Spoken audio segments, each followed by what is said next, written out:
Hello everyone, welcome back to the Punk Rock Horror Podcast, the only podcast in the world where the love of horror movies meets the culture of punk rock. Today, sadly, Cody cannot be here, but he is being filled in by the amazing Eryn, Zach Baggins, Stalker, Lynch Witch, David Lynch Winch, Mad Pooper, the first, fifth, and champion of the podcast. Welcome back, Eryn. Giggity, I'm here, y'all.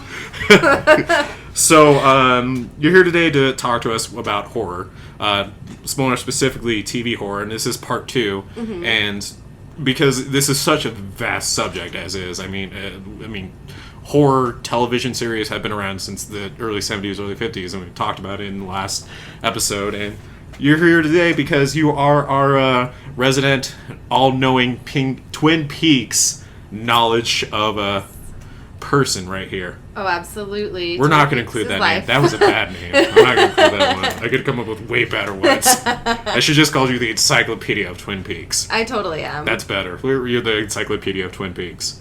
I don't need food in life. I just need Twin Peaks. Which, by the way, kudos to your keychain. I noticed that. The 315. Yeah. Wait, Twin Peaks? Yeah. You've seen it? Oh, I noticed it. I was watching it a little bit here and there. So I caught on to it, and I was like, I've seen that before. I'm not at the level where you're at, where you know everything, but I know enough. Like, I get the log. I get that. Jesse gave this to me. I think Jesse was on here once, too, talking about the Blue Room and everything. Good old Jesse Livingston. How's the Blue Room going? Good. We're in the process, I guess, of sort of shopping it around just to see if anyone would pick it up. Like, not like a major movie thing, but like Shudder or Screambox or someone. Yeah. And then if not, we're just going to do a big YouTube release.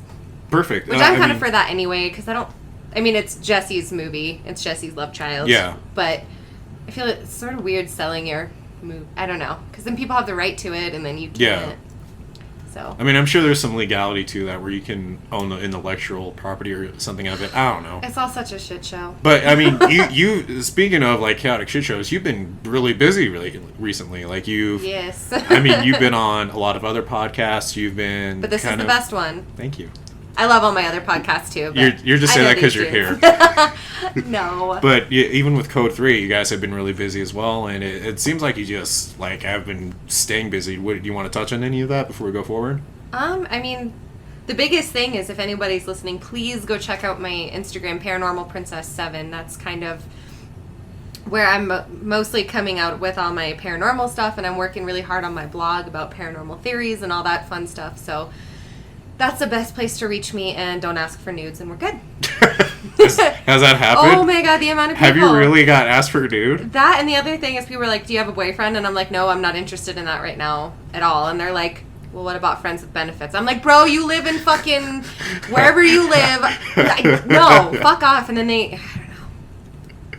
Well, first off, I'm just kind of amazed the send nudes thing is still a thing. Like, it's kind of like at the level of like hoping a dick pic works well. At least they're asking before they send the dick pic now. Oh, okay. Like, I'll give them that.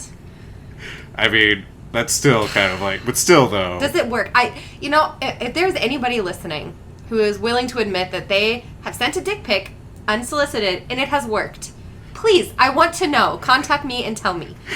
I'm dying to know because I don't know a single time it's worked for any girl. It's probably just as successful as send nudes.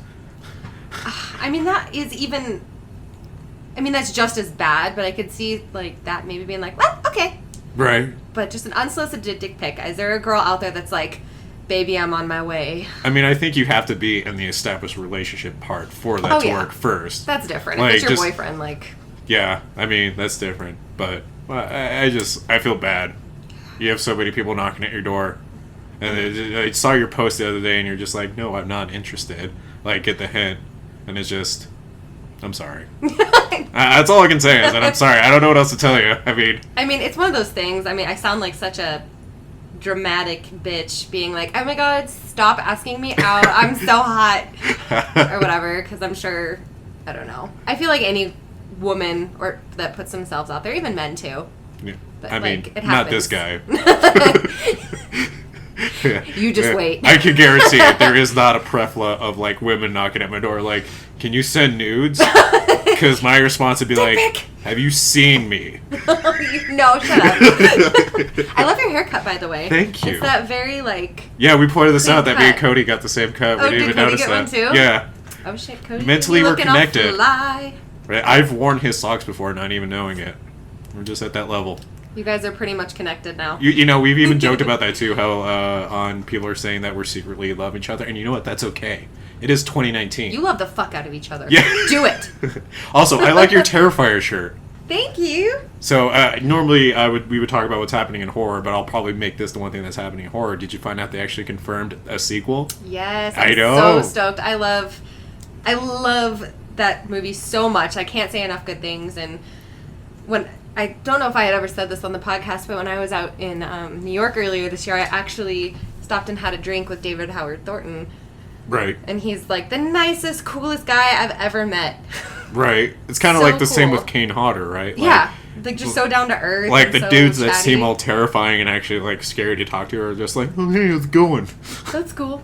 Yeah, he was just very kind and very humble and super smart. It was a really cool experience, especially because on Nice. the inside I'm like, I love you! So if you're listening, I'm sorry. But I'm like that with everybody. Don't If you're worry. listening, keep listening and don't be sorry. And also, if Zach Bagans is listening, as always, I love you. It's gonna happen one day. And if it happens from this podcast, I swear to God, you owe us a thanks. I owe you my life. Except he's gonna be like, oh my god, that freaking psycho on there. Like, if you guys get married, we are gonna be your bridesmaids. Yes. Like, But you must wear a dress. that's fine. I'll rock it. Fuck I got the yes. curves for it. Yes. I also got the legs for it. We're doing it. It's happening. Do you ever have that? We got to get to this, but do you ever have that happen to you where you have the opposite sex say they wish they had a body part of yours? No. Okay, so it is just me because I've had women come up to me and be like, "God, I wish I had your legs." And I don't know if that's a good thing. I don't know if that means I have very feminine legs, I've never- or I just have very strong legs, and I don't know how I to don't think take your it. legs are feminine at all. Well, that's why I'm just like, I don't know how to. to take that. I've had that happen. Same thing with my hair. Women be like, I wish I had your hair. And I'm I like, did have a guy come up to me once and say that he wishes he had my beard. I wasn't trying to take that either, but you know. he wishes you had your... I'm just kidding. I was like... I just wanted to see your face. It was like, wow, you're one of those. You have a second career in the waiting where you can be Ripley's Believe It or Not. Fuck yeah. I'm a local paranormal princess. I do investigations, and I also promote healthy beard products. So, anyways, yeah, let's jump into it. Let's talk about some horror in TV and continue on what we stopped on last time. So we stopped on the aughts being where horror television really just came out of nowhere, especially with it and being like an anime and just kind of like shows coming back from the dead, like Tremors, even like having its own show, and The Twilight Zone also coming back.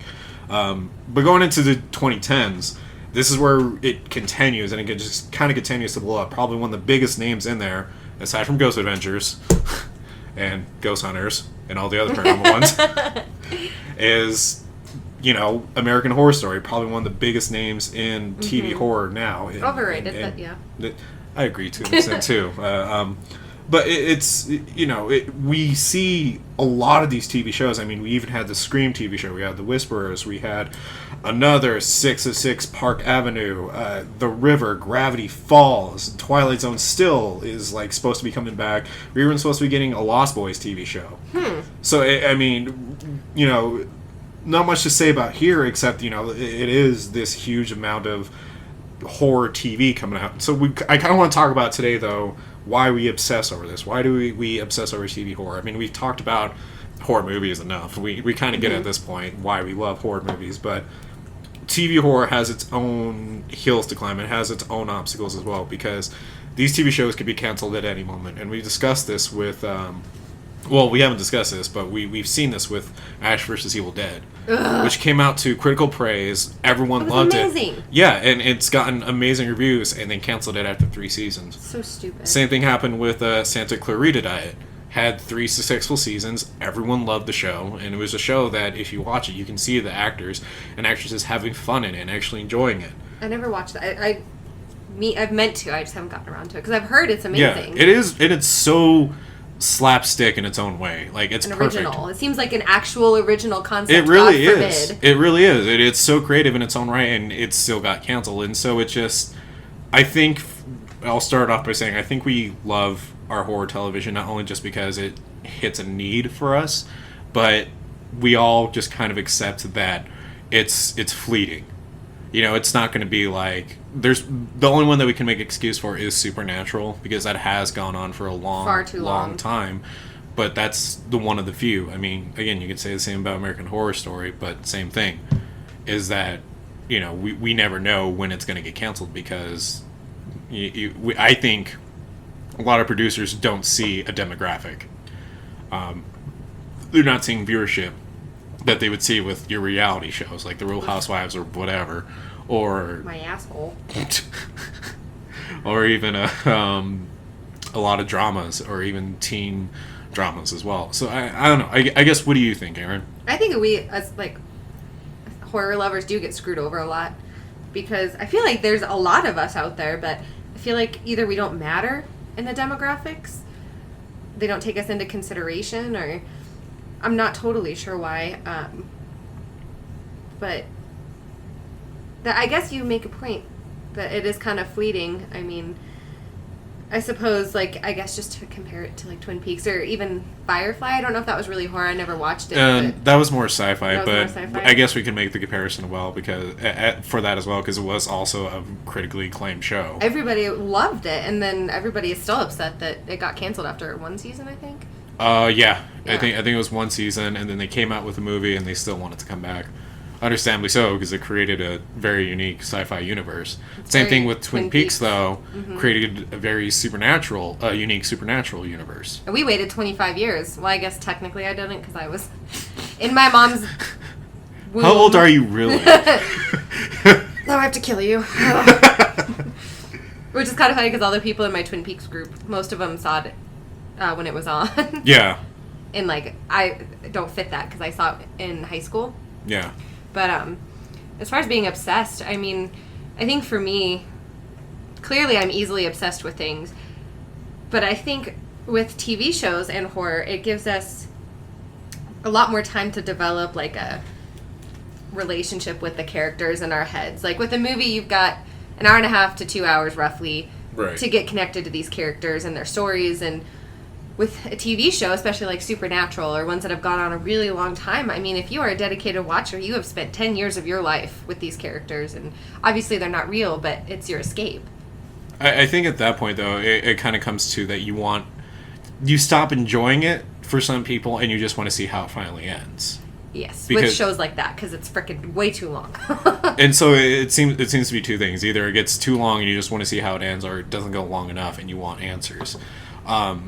So I think that's a good kind of subject to jump on is Twin Peaks. Why can we, and you'd be a great example of this, someone who can really give perspective, is why do we fall in love with these things? Why do we fall in love with these shows that are hard to explain and that we can't just tell the average person, and that for the average person doesn't really enjoy them? Why do we fall into them? I mean, what was it for you that really made you fall in love with Twin Peaks? I get this a lot, and sorry if this is heavy subject matter here. No, it's okay. We can totally get heavy. I mean, we're not really the most, underage appropriate show to begin with. Let's hope not. And I'm super open about all of it, so it's not like some big telling or anything, but it's not like we've never gotten deep on here before. Right. So when I saw it initially, obviously all the magic and the mystery, and Lynch brings a certain quality to his work that is just so fascinating, and there's so many layers that you can always find something new, and there's something exciting about that. But Laura Palmer, spoiler alert, I'm sure most of you don't know, but when it's revealed her life and that she was being abused and she had a little bit of a drug problem, and the way she felt and the way she talked about herself and the actions that she took were exactly what I had just gone through a couple years before I saw Twin Peaks.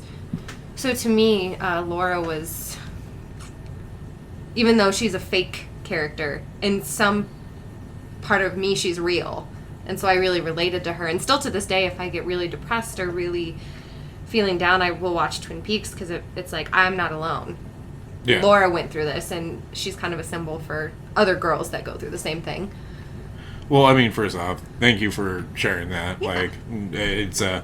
It's humbling when people do feel comfortable to share what deep things like that on the podcast. But I think you're hitting on something really great, because normally if let's take Laura Palmer. She is a very specific character that connects with very specific people, as versus to I want to think of a good example. I guess I want to say, I can't really think of a good one, but kind of your more generic drama characters. Agent Cooper. Agent Cooper. He's the man that a lot of men aspire to be, and a lot of women want. Yeah. That's the man we're all like, oh, if we only had our own Cooper. Right.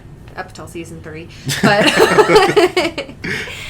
but like that, I think it's a sort of relatability. Yeah, and I think what that's a good thing to point out is that what we don't really get from like comedy shows, and we don't really get from a lot of dramatic shows, is that those characters are either like drawn and scripted in a very exaggerated way. I mean, even Seinfeld had his exaggerated characters. Oh, yeah. But when it comes to things like horror or the supernatural or paranormal shows, I almost said Paranormal. Like for your teeth. I think it's easier to make those characters that do come from a more checkered background, that you know, have been hurt in unique ways that a lot of us can relate to. And I think that's why we obsess over these characters, because it's not that we want to see what happens to these characters, we want to see what happens to these characters because they're kind of a metaphor for ourselves. Exactly. They're a part of us in a weird sort of way. Yeah. And I mean, it's, you know, when we see a character going through these trials and tribulations, it's hard for it not to hit home and not to relate. You know, it's hard not to have a friend that, you know, hasn't gone through the same thing as you. You know, and I think that's kind of why we do obsess over it. I mean, Twin Peaks is just a great example, because almost all the characters written in the show have been written in a very unique way, have been written to be a specific person and their own individual, and don't really kind of blend in to the background that often. I mean, whether it's a topic of purgatory to, you know, just a simple murder, there's always a tale of humanity in it. And I think that's what we get with a lot of horror, is that not only does it want to scare you and shock you, but if we take American Horror Story, coming back to that, and its Freak Show series, it touches on a lot of issues of PTSD and abuse. Oh, really? Oh, yeah. Actually, I stopped watching after season 3 because I hate Emma Roberts. You hate Emma Roberts? I do. If you're listening, Emma Roberts, I think you're terrible. like acting wise, or does she just do something? Acting wise. I mean, I don't know her as a person, but I just can't stand her in anything. Fair enough. Everyone has that one. For me, it's Tom Cruise. Yeah, I feel that way about Tom Cruise too. Okay. So at least I'm not alone. You're not alone. Yeah, okay. But everybody said Freak Show wasn't that good, so I never... Really? I liked Freak Show. I watched the first season and the third season, and that was Freak Show. I liked it because I thought it was very unique in its own, and it was very fantastical and like spectacular in its own way. And I guess if it touches on like PTSD and... Yeah, and it was kind of just... And I think that's the point. There's a good point to make, is that because I have PTSD, I know what it's like to go through those systems, so to see characters that have those symptoms and have those characteristics in their own unique ways, it's you know, it's kind of like relieving.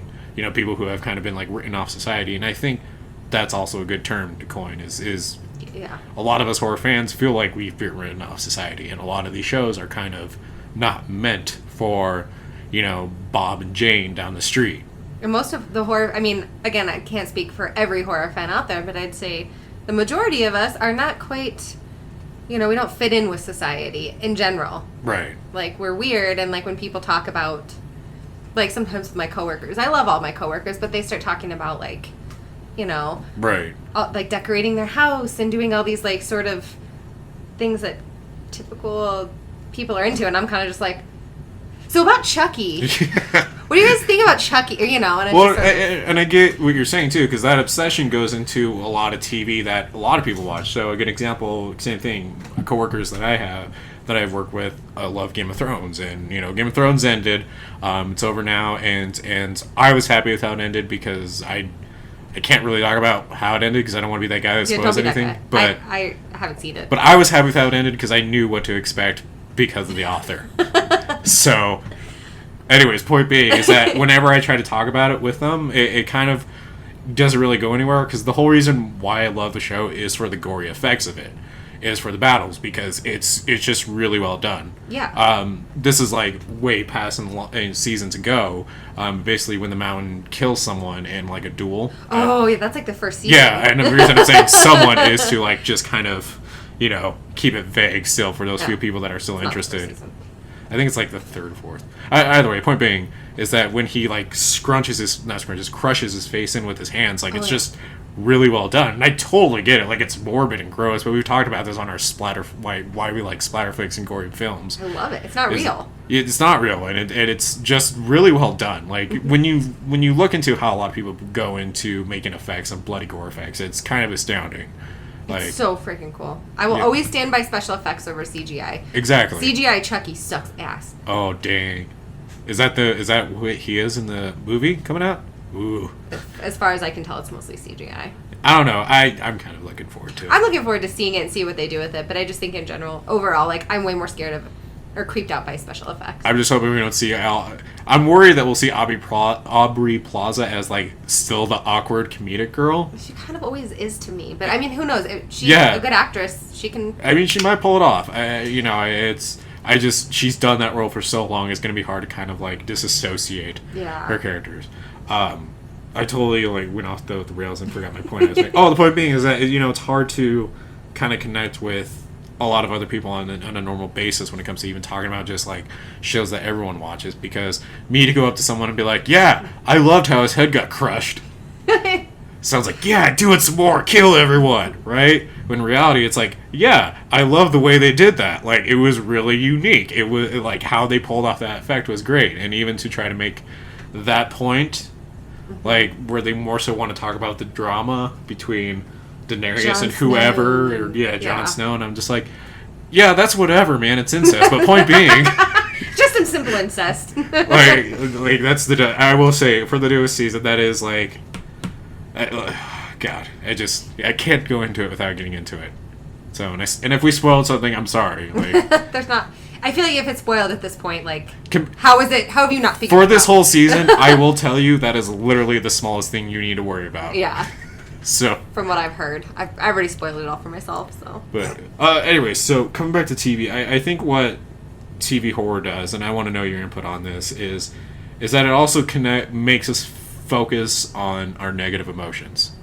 Oh yes. So it makes us focus on sadness and loss and anger and these vengeful feelings that we don't really get with a lot of other shows. And I mean, there's some dramas that do well, like Sons of Anarchy was a great show at really, like, portraying those emotions within its characters. But I mean, what do you think? Do you have any good examples of this? Oh, absolutely. And yes, it can be Twin Peaks related. It will probably be Twin Peaks related, because surprisingly, I don't watch a lot of other horror TV. Right. Like, I haven't seen, like, Haunting of Hill House. The Haunting of Hill House. Yeah, I haven't seen, like, any of that. And it's not too bad. And I want to see it. I want to see the one with Bill Skarsgård. Not only because he's fucking hot, but because I love Steve King. But you ready for it too? Oh, yeah, all right. I'm so excited. It's gonna be rad. But I feel like, so it's Twin Peaks. That's like my prime. No, it's okay. And even that's like not technically 100% horror, but there's a lot of horror in it, and like paranormal and different worlds, and there's a lot of negative emotions. Like, often, even though it's my favorite thing in the world, I'm covered in Twin Peaks tattoos. I live and breathe Twin Peaks. Yeah. I tend to go for it when I'm feeling a negative emotion. Yeah. I like, thinking about it right now, there's not a lot of times that I'm happy, like just having a great day and I'm like, I'm gonna go watch Twin Peaks. Yeah. It's more like when I'm feeling sad or need like a comfort, or if I'm I think upset. Comfort's a perfect word for it. And that's when I'm like, I just want to go home and watch Twin Peaks. And because it makes me feel so much better. Yeah. So does all horror, but... Well, no, I mean, we watch certain horror for certain reasons. I mean, there's times I've come home and I've just been... If it's been a rough day, like, I won't watch a splatter flick because I need to be, like, in my certain mood to watch it. Mm-hmm. Because otherwise I'm not going to enjoy it as much. But I can turn on something where, you know, I guess, like, Ash vs. Evil Dead. I always went to that, and for me, that just always put a smile on my face because, like, it was just fantastical. Like, it was so absurd, and everyone in the show loved doing it. It's hard not to, like, fall and get charmed by it. Mm-hmm. And you know, one thing that's interesting is that you've explained why you like Twin Peaks, why you obsess over it. And even for me, hearing you talk about it, like, I still can't fully understand that obsession with it. And it's not like I have to, but I think it's the same, you know, obstacle for you trying to understand my obsession with, like, Ash vs. Evil Dead or in the Evil Dead genre in general. It's that we can understand there's obsession for it, but we can't understand the obsession. Like, you don't feel why. it. Yeah. And I get that. And especially with, like, any David Lynch or any Twin Peaks. I mean, I've seen Twin Peaks through at least 15 times, the first 2 seasons. Yeah. Probably more. And there's just a lot to it, and there's a lot of complication with Lynch. I mean, there's just so much there, and there's, like... It's not something you can just mindlessly watch. Yeah. Whereas I feel like Evil Dead and all that, I don't want to say they're mindless, but they're fun. No, it is totally mindless. And that's I'll admit that's why it's great. Exactly. That's why I love it. It's for me, it was always 2 things. Not only was it mindless, but it was also because it was a story about a literal average Joe having the literal biggest shitstorm thrown at him every time. And he always kind of came out on, you know... Well, and if you pay attention, especially in the TV series, and what they do really well is that they kind of show that he's still struggling with the PTSD of it, and he jokes about it all the time as a way to deal with it and to handle it. His coping mechanism. Yeah, his coping mechanism. And they hint at that, but they don't make it heavy because what was so great about the series is just how over the top. I mean, Army of Darkness is probably a pinnacle of how over the top can be. My favorite scene is still with the little Army of Darkness, like, marching, and the one skeleton using, like, his femur bone as a flute. Like... It's so fun. Like, you can't help but smile when you watch it. Right. And I think that's the thing we get from it. Maybe we're weird. The whole world is weird. We're just in check with it. Everyone else is being left behind. Enjoy your Real Housewives. I'm sure you can really relate to Tiffany throwing a table at Sarah. And having, $50 million of plastic surgery. Yeah. I'm sure we could all relate to the rich people. Oh, I wish. And to anyone named Tiffany who has thrown a table at a Sarah, like, you need to stop that. No table throwing. That's dangerous. I mean, that's okay in the WWE. That's expected. Poor table. Come on. Poor table. Think of the tables. Point being, is that there is this connection that we make with these shows. There is this in-depth feeling that we do feel connected to them, and there are other shows where we do also feel connected. Like, I will say Sons of Anarchy, even though it is a drama show and could be joked as a drama show for men. I've never seen it, so that's good. I like it. I've heard great things. I will still argue that it has its horror elements inspired in it. There's a lot of violence in there. It's a lot of over-the-top violence, a lot of, like, situations that are very brutal to see. Like, in the very first episode, they open up a hatch, and it's 2 little girls and, like, a mom who were, like, burned alive due to, like, a supposed drug war going on. And that's how it opens up. So I'm like, that in itself is horrific. Yeah. Because it's kind of like a murder mystery at that point, and we all know how, like, serial killer shows and murder shows are closely related to horror shows in that community. So obviously the dots connect with that. But it does a great show of creating those characters that you do connect with. Same thing with Twin Peaks. Same thing with Ash vs. Evil Dead. Same thing even with, to an extent, I would even go and say True Blood. I loved True Blood. And True Blood ruled for a long time. Yeah. And that's kind of interesting, right? Like, because it shows that there is a market for horror. There is a market for horror TV. I mean, if True Blood was able to sell merch, books, and get millions of viewers every single Saturday. It was such a good show. But again, I think that it went on a little too long. I think they could probably, like, 5 seasons would have been enough. At this point, I just want to rewatch it all because it has been that long, and I'm ready to dive back in again. It's so good. One of my favorite scenes from that was I forget what season it is, but it's basically where Bill, like, leaves Suki for her own benefit, and she's talking about how much she misses him. She's like, every second I go around, and, like, obviously she's doing, like, that southern accent. She's like, every second I turn a corner, and I'm just hoping he'll say, Suki. Like, it's quirky, and it's alright, it's hilarious, but I don't want to... I'm not here to talk about True Blood the whole time. Well, and they did, around that time, there was tons of other horror shows out. They had that Vampire Diaries, and there was one about werewolves. I don't remember. So, like, there was a hot minute there. Teen Wolf. Yeah. Where all these vampire, werewolf horror shows were coming out. Oh, yeah. And I mean, on top of that, too, let's bring up Game of Thrones again. Like, even Game of Thrones, it's like, I will make the argument, is very heavily inspired by horror. Well, when you look at the Ice King or whatever. Night King. Same thing, whatever. I like Game of Thrones, we just made so many fans angry. Sorry, y'all. It's not the Ice King. That's from Adventure Time, you asshole. The Night King. You add that whole aspect in. Like, I started watching it with my mom, and I was trying to explain to her, I'm like, it's kind of like Lord of the Rings-esque with like all the, that stuff, but then there's like this whole other story to it that's horror, essentially. Well, yeah, and it totally is too. I mean, because they're smart zombies. Yeah. And they are. They're straight up smart zombies. Doesn't matter how you explain the origin, which hasn't really been explained yet, but it doesn't matter how you put them in, but they're straight up zombies. Everything they kill comes back to life around them. Like, come on, that's necromancy. What's necromancy related to? Zombies. So, bam. Horror. There you go. Easy connections. But, it's... I think that's also something that a lot of just show producers in general don't really take into account is that there is still this huge connection from of horror to modern media into modern television. I mean, Gravity Falls was on this list, and that's probably one of the biggest like cartoon shows that is inspired by a lot of horror. I've never heard of it. Yeah, it was even on Disney. There's a huge cult following behind it too. Gravity Falls. I'll have to check that out. Yeah, it was definitely inspired by also like Twin Peaks like mythos too. It's definitely more kind of, I don't want to say dumbed down. Yeah, it's definitely not. It's not David Lynch, over the top storytelling, but it does have its convolutions within its whole narrative. Like it's crazy like that.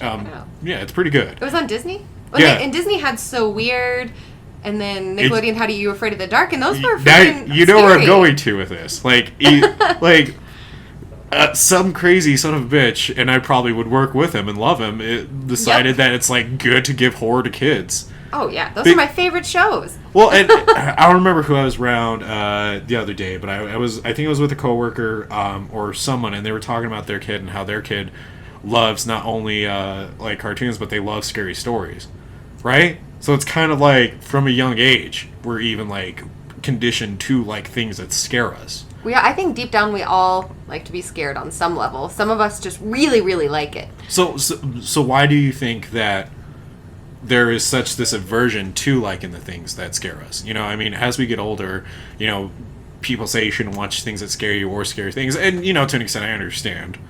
But if we're conditioned from a young age, again, like All Real Monsters, Are You Afraid of the Dark, even on Disney with what is it? It's Under the Bed, I think it's called. Oh, that was a movie. Yeah, Don't Look Under the Bed. Don't Look Under the Bed. I loved that one. That one legitimately scared the shit out of me. The Boogeyman was scary in that one. Yeah, and they would still play it, or Under Wraps. The one with the mummy. Yeah. There's a scene in that movie where they show someone's hand getting like torn up. You don't see the whole thing obviously, but you get the image of it. Because, they're watching, a mock, slasher flick in the theater, and they kind of, take a hand, and they take a head, the monster takes a head and puts it into, the garbage disposal. And, you don't see the whole thing, but you get the idea. You know. You know what's going on. And to a young mind, we're conditioned to like scary things, and yet, when we get older, we're told that you shouldn't watch scary things, and you shouldn't watch things that creep you out at night. And That's interesting. So, sorry, I'm going way over, what my question is, but basically, why do you think there is this aversion to it? I don't know, because I've never understood it. I mean, and I'll say, on some level, like I said, I think most people, whether they like to admit it or not, like to be scared. My best friend is not one of those people. She is one of the people that truly, she was having nightmares over a South Park episode with the ginger kids. We weren't, little kids. We were in our double digits, and she was having nightmares. Where Cartman is trying to genocide all the ginger kids. Yes. Oh, God love Cartman. But, so she's one of those people that, she was on Haunted with me, which I she did that. Oh, okay. But, she does not like scary things. She's had an aversion to them since we were a child, and we used to trick her into going to see scary. We'd be like, "Oh, we're going to see this movie," and then we get there, we're like, "We're going to see White Noise." She's like, "No!" Well, to be fair, White Noise is pretty tame. Yeah, it was terrible too. But I think it's not natural in our minds to like the things that scare us or like the things that hurt us, because in a way, fear can hurt us. It stresses us out. It makes our excuse my lack of science terms here, our what is that? The shit that releases in your body when you're endorphins, scared. Endorphins, adrenaline, all that, yeah. Which can be damaging in the long run. So technically, we shouldn't like it. We shouldn't like being stressed out, and we shouldn't like being scared. And so there's a natural aversion to it. What? It's sort of like maybe you're not supposed to. Well, I'm not gonna bring that up here. I mean, you're welcome to bring up whatever you want. You're not supposed to like to get hit. Right. But some people are into that. But masochists still exist. Yeah, and there's the BDSM, and like, just, you're not supposed to like that. And to be clear, we're not like kink shaming you. No, no. Enjoy what you enjoy. We're just making a point Get that spanking. Get the bacon for that spanking. Bacon. I just wanted to make that rhyme.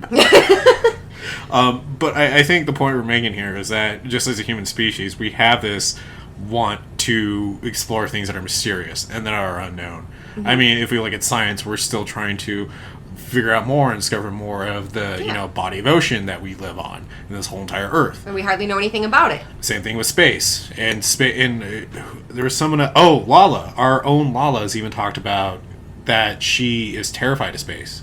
Because she doesn't know what's out there, and the fact that she doesn't know scares her. And I mean, your mind fills in the blanks with what you don't know. You can fill in anything. It could be, and I'm not trying to like freak anyone out. This is just all theorizing, so please take it with a grain of salt. But I mean, for all we know, in space there can already be like an alien, species that is like watching us like a TV show, waiting to pull the cancel button. On South Park. Exactly, and South Park made a joke about that. It's true though. Who freaking knows? But then again, we could also be alone.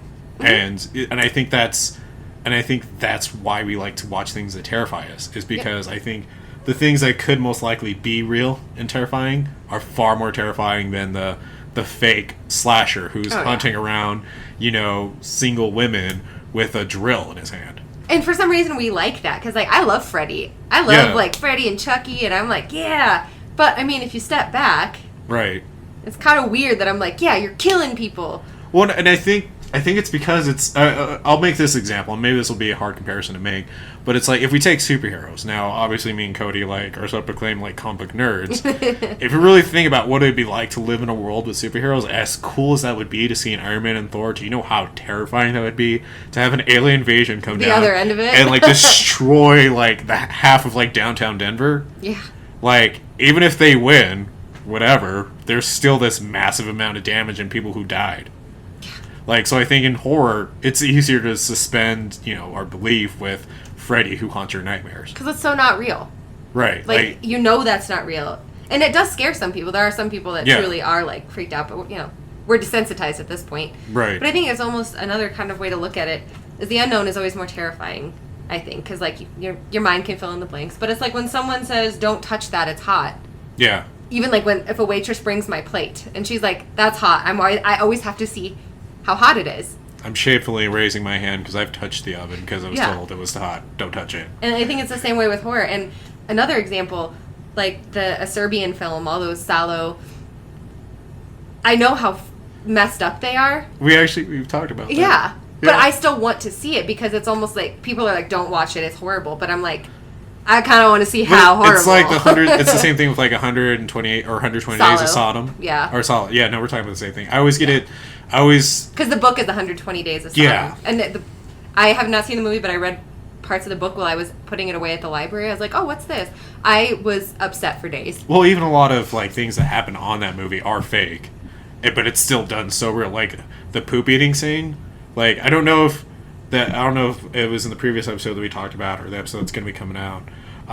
But the poop eating scene isn't real poop. It's just fake poop, but it tastes nasty. So they made it taste like actual shit without making it shit. Which is just...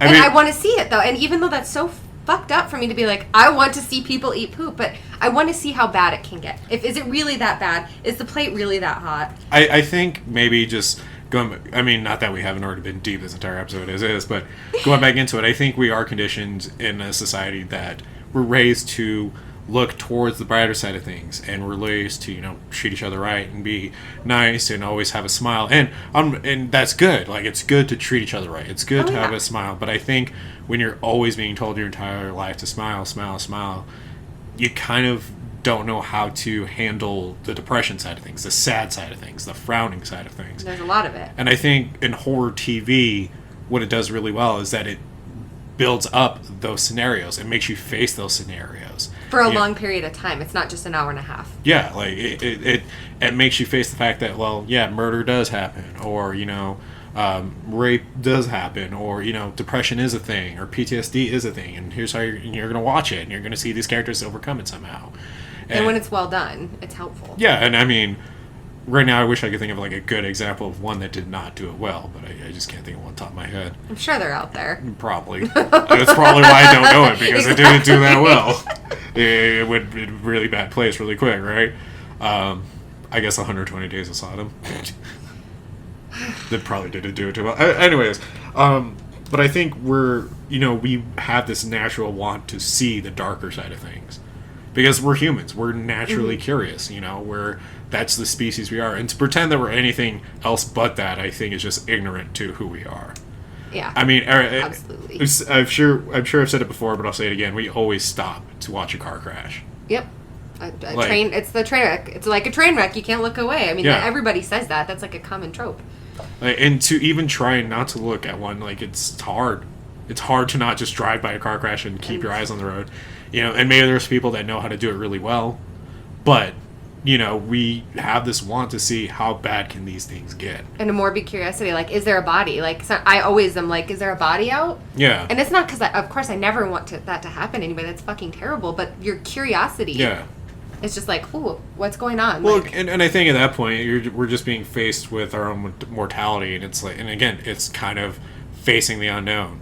And when a TV show does that, you get so connected to these characters, and then they kill off one of your characters. I mean, it is kind of a look at your own mortality. It's like a stab in a way, and I think Twin Peaks is a good example of that because it does kind of make you, it does theorize of what is beyond what we know, and I think what's so unique about Twin Peaks in this aspect is that here's the blueprint of what we think happens past everything. We still can't explain it that well, but this is how we explain it. You interpret it. And then everyone else gets this blueprint. Every fan of Twin Peaks gets this blueprint. And they learn how to build the house themselves. And that's why I think David Lynch overall is just absolutely fantastic. Because he does that with all of his stuff. And he was surprisingly not as involved in Twin Peaks as you would think. And we mentioned it before also, David Lynch, for 79, dude looks great. He has a 7-year-old daughter, too.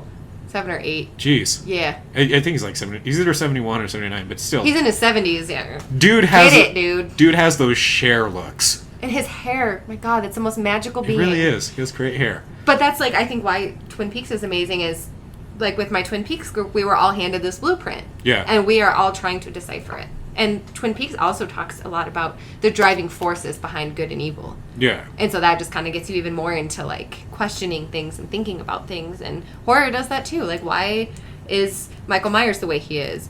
Why is Freddy Krueger the way he is? And it's kind of an interesting thing to think about, the driving forces. And I don't know if this is too personal. Feel free to okay. I'm pretty open. Figured. The person who's talking about shitting on cars, I'm an open book. I don't think there's a line. Do you think if the things that happened to you in your past didn't happen to you, do you think you would still be this much into Twin Peaks or even just horror in general, or do you think that we do have to have something traumatic for us to fall in love with this type of genre? That's a good question. As far as horror, no, because I was obsessing over horror long before anything that happened to me happened. From a little kid, my mom and I used to go in the video stores. I'd just run to the horror section and be like, Mom, can I get this one? She's like, nope. As far as Twin Peaks, I've thought about that a lot. I obviously still think I'd have a huge propensity towards loving David Lynch. Yeah. Because it was my high school teacher that showed it to us, so I would have seen it either way. I don't think I'd have quite the connection. I probably wouldn't have Laura Palmer tattooed on my leg. Right. If there wasn't that, and I might not have such a personal attachment to it. But I'd still love it, I think. Do you regret it? No, not even a little. So, and again, maybe I'm trying to word this right. So, would you, for your love of Twin Peaks, would you want to go through everything that you went through again if you were in a different life? I think about that a lot too, and not so much. That is kind of a hard question to ask. It's not I'm no. asking, do you want to be tortured again? No, obviously, nobody wants that. But in right. the bigger picture of things, I am who I am now, and I like who I am now. And a lot of times, bad shit happens to me a lot. I make poor choices in life sometimes. Sometimes it's not my choices, but I handle things so easily now.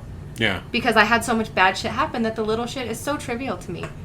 And so there's that kind of positive aspect. Obviously, I would never want what happened to me to happen to me again, or anybody, of course, for fuck's sake. But I'm okay with it all. Like, I think it kind of... Oh, God, I don't know how to say that. It's kind of like you... It didn't happen for a reason, but it's made me who I am, and I like who I am. And I love how much I love Twin Peaks.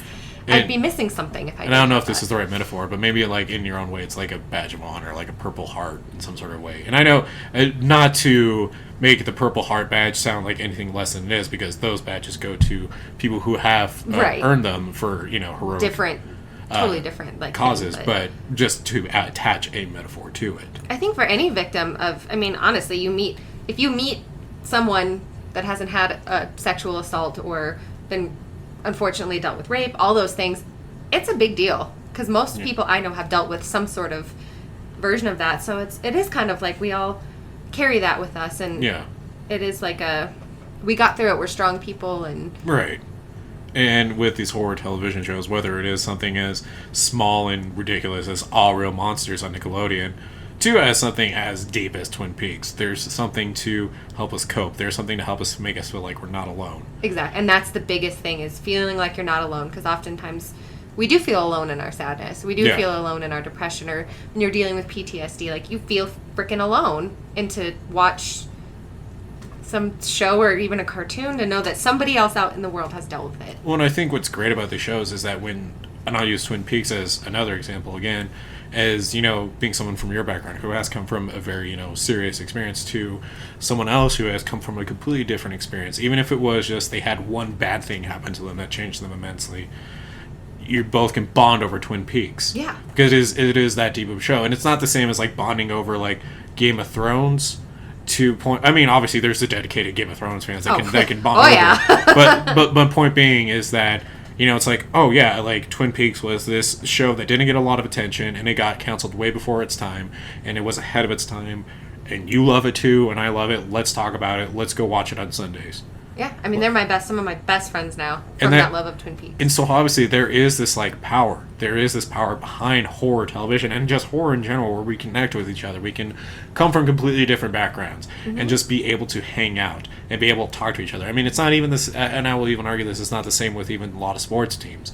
You're our proclaimed Giants fan, right? Yes. So, but obviously if you had someone in here who was a 49er fan and you guys started going at it, like, it's going to be kind of hard to find that common ground, but if you both love Twin Peaks, it's like, well, we won't talk about sports, we'll talk about Twin Peaks. Exactly. So there is this, like, way to make peace with people and actually communicate with people when you do come from different backgrounds. So maybe Bob and Jane down the street do love Twin Peaks, and you can actually talk to Bob and Jane, and that they could be the total, like, picture of a white picket fence family, but you can still relate to them on that level. There was even one time at work, I was in the garage, like, driving up or whatever, and I saw the Twin Peaks sticker on someone's car, and I just about shit my pants. So I went and wrote a note to them and, like, left it on their car, like, let's be friends.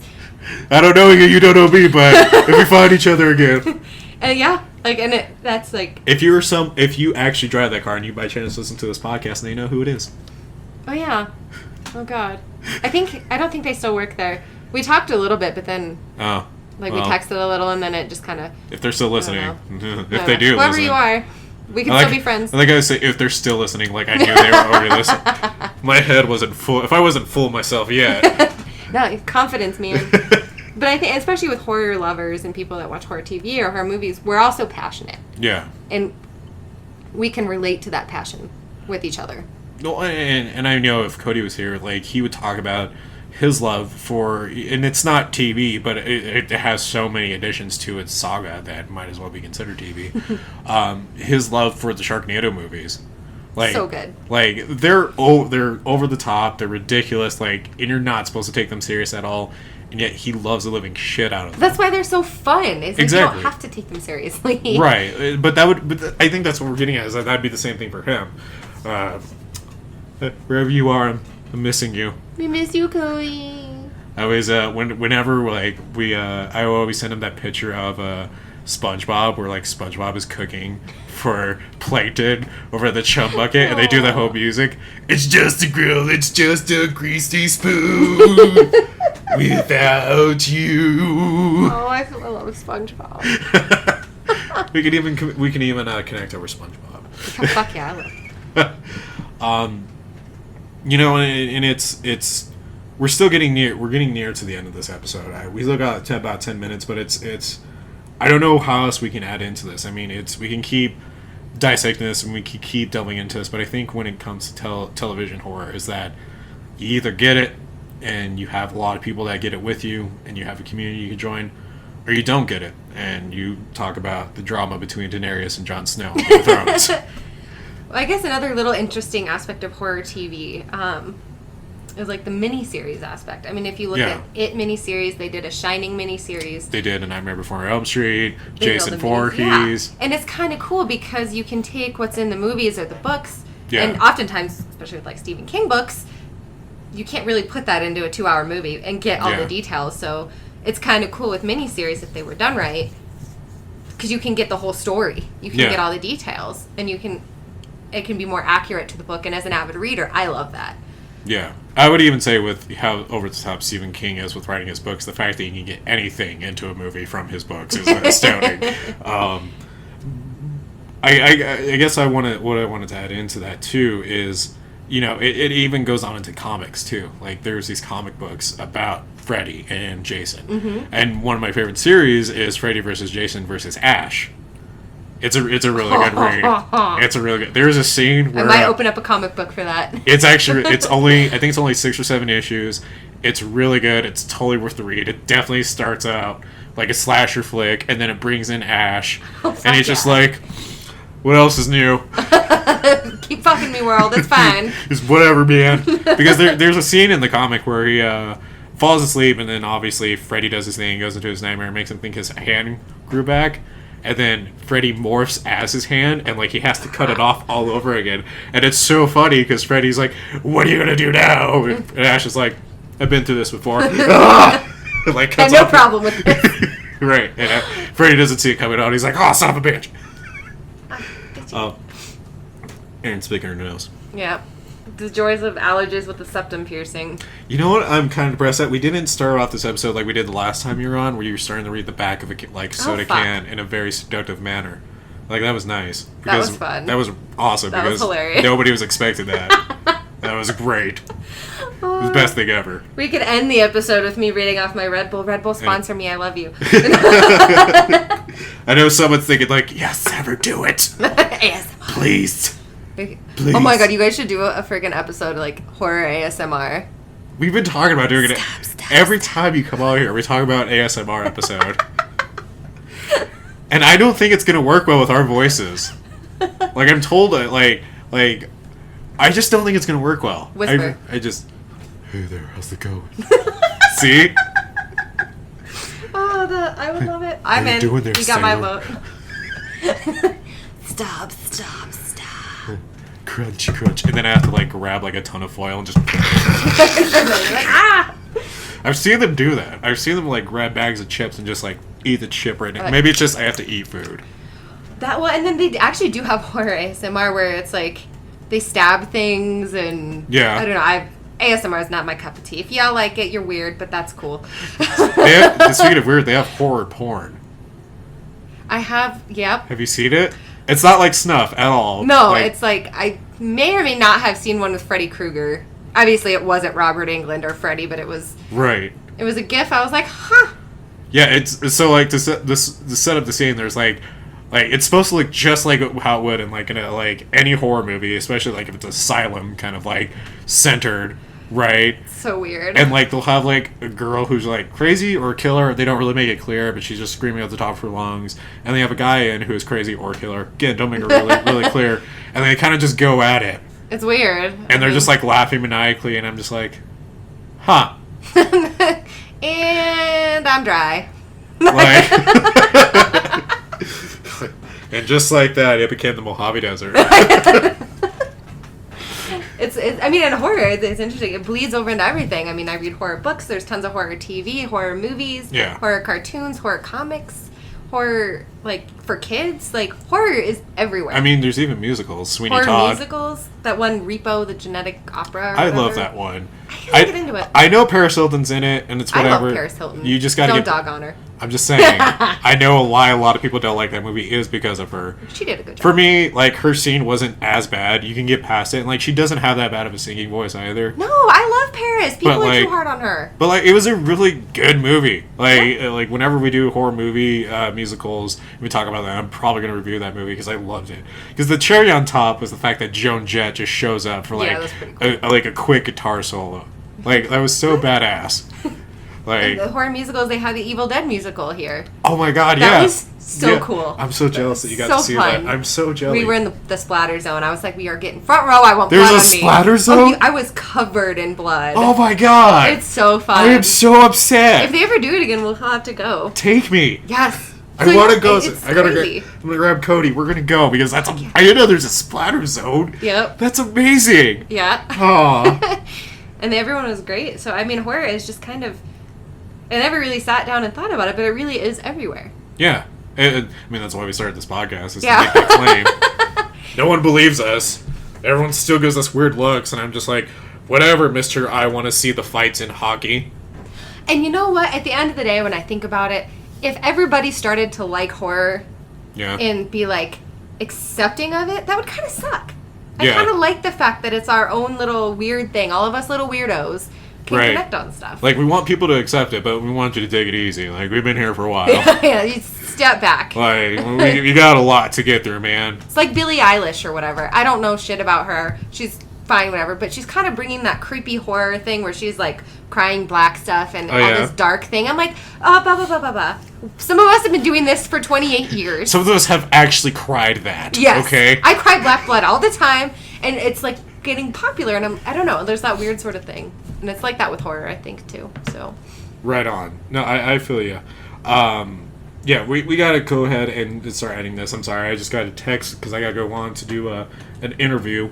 So, Mr. Popular over here. Oh my god. Someone no, he's lying. Someone was just asking for nudes. No, I I'm was kidding. I was like, I got a response to this. It's a fan. It's one of the Patreon rewards. You get Matt nudes. I do one where I make it look like a puppy, and then I do another one where it's kind of like you'll What, see was it the thing, the bat balls or yeah, something? I don't want to give it away. You got to be a Patreon member. You gotta be a Patreon member. Sign up for Patreon.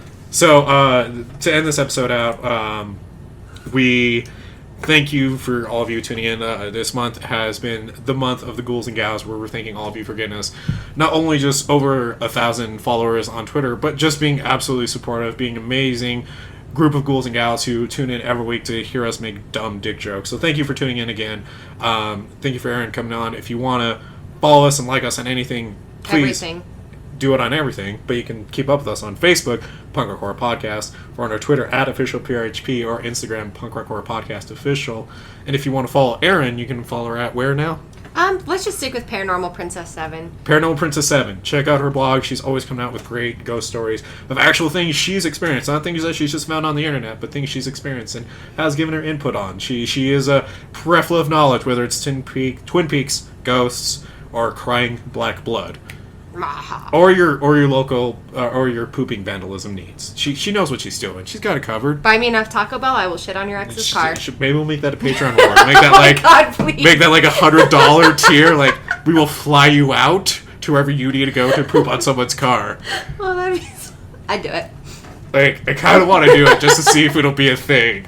Because you realize if we even get one, I have to do it. You have to actually follow through. Oh, Jesus. And you have to go poop on someone's car. And I joke about it, but it was one time when I was real drunk. So you need to talk about and a lot of tequila. Yeah. Got it. We can make that happen. Easy. To end it on a shitty note. To finally flush this poo down the drain. Thank you again for tuning in. Please like us and follow us on our Patreon, where we have a lot of great rewards. Check out our Teespring account. Everything you can find in the episode notes below. Our merch link is right there. It's the first thing you should see. Grab a shirt. We have the Figgy shirt up. Thank you again, Ghouls Gals, for tuning in. I want that one. So. Get it? It comes in 3 colors. It even comes in pink. Figgy. I was here for that shit. Yeah. I know. All right. Thank you again, Ghouls Gals, for tuning in, and we will check you next time with Cody back at the home. Bye, everybody. All right, bye.